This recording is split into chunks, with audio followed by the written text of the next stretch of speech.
সুপ্রিয় দর্শক, আপনাদের সবাইকে প্রীতি ও শুভেচ্ছা জানিয়ে শুরু করছি আজকে আমাদের ট্রিক্স রান্নাঘর অতিথির সাথে অনুষ্ঠান।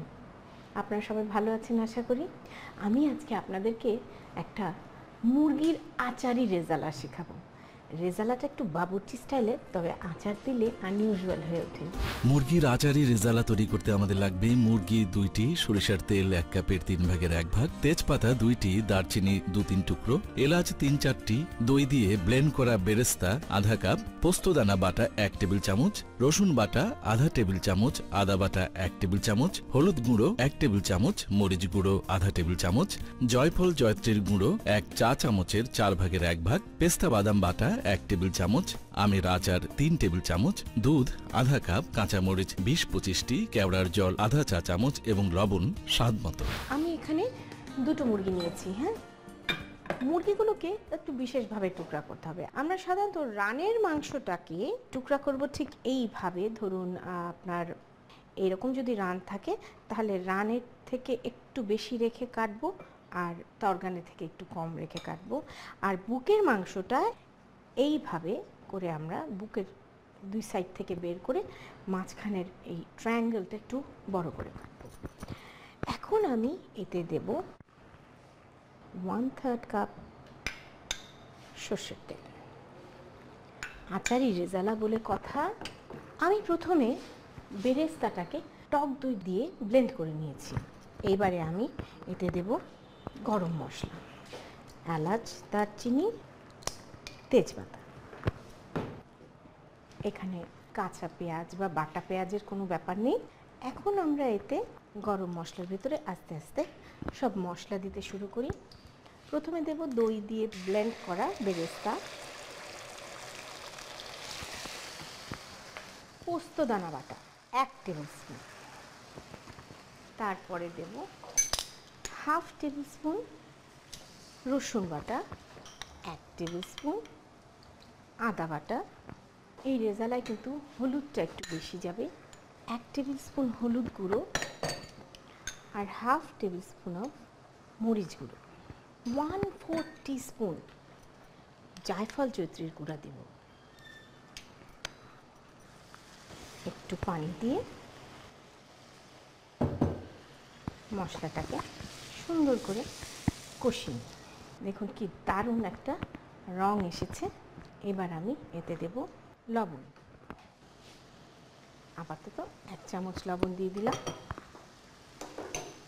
ভালো করে মশলাটাকে কষিয়ে নিতে হবে। মশলাটাকে ভালো করে কষানো না হলে এর মধ্যে একটা বেশ কাঁচা একটা গন্ধ রয়ে যায়। এখন আমি এর মধ্যে দিয়ে দেব মুরগি। যেহেতু আপনি একটু দাওয়াতি রান্না করছেন, সেহেতু পিসগুলো একটু সাইজে বড় করে কাটতে হবে। তাই মুরগিটাকে 7 টুকরা করে কেটে নিন।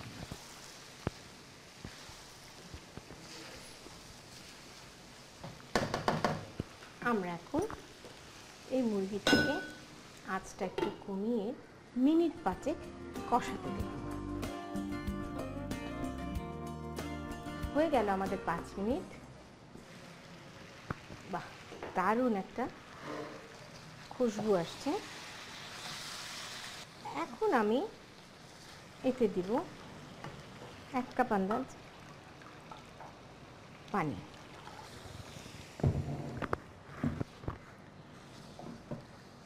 যাতে মুরগিটা সুন্দর সিদ্ধ হয়ে যায়। আচার না দিতেই কিন্তু একদম একটা আচারের ফ্লেভার আসছে। এবার আমরা অন্তত 15 মিনিট ঢেকে রাখব।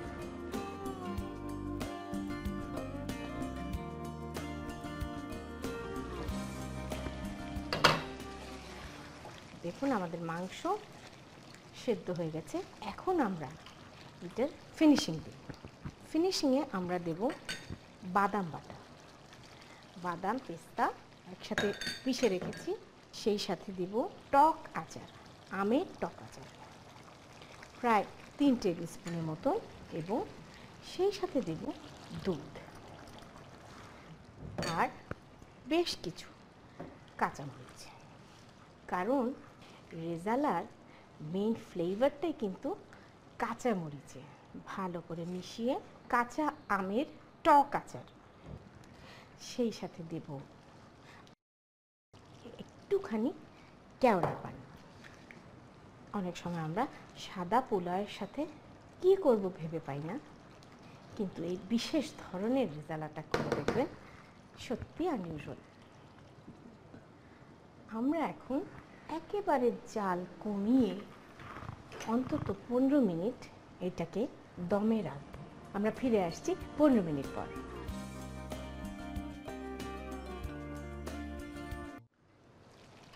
দারুণ একটা গন্ধ বেরিয়েছে, একেবারে আচার, কাঁচামরিচ আর মুরগি, কি যে বলবো।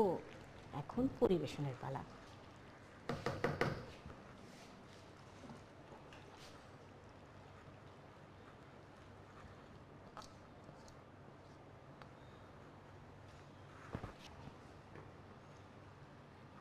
প্রিয় দর্শক, আপনাদের জন্য তৈরি হয়ে গেল অসাধারণ এই দাওয়াতি রান্নাটি, মুরগির আচারি রেজালা। সবার সুবিধার জন্য চলুন এটার প্রণালীটা আর একবার দেখে আসি। প্রথমে একটি কড়াইয়ে সরিষার তেল, তেজপাতা, দারচিনি, এলাচ, ব্লেন্ড করা বেরেস্তা, পোস্তদানা বাটা, রসুন বাটা, আদা বাটা, হলুদ গুঁড়ো, মরিচ গুঁড়ো, জায়ফল জয়ত্রীর গুঁড়ো, পানি, লবণ ও মুরগির মাংস দিয়ে কিছুক্ষণ কষিয়ে ঢাকনি দিয়ে ঢেকে 15 মিনিট জাল দিন। এরপর এতে পেস্তা বাদাম বাটা, আমের আচার, দুধ, কাঁচামরিচ ও কেওড়ার জল দিয়ে ঢাকনি দিয়ে ঢেকে আরও 15 মিনিট জাল দিন। সবশেষে পাত্রে ঢেলে পরিবেশন করুন মুরগির আচারি রেজালা।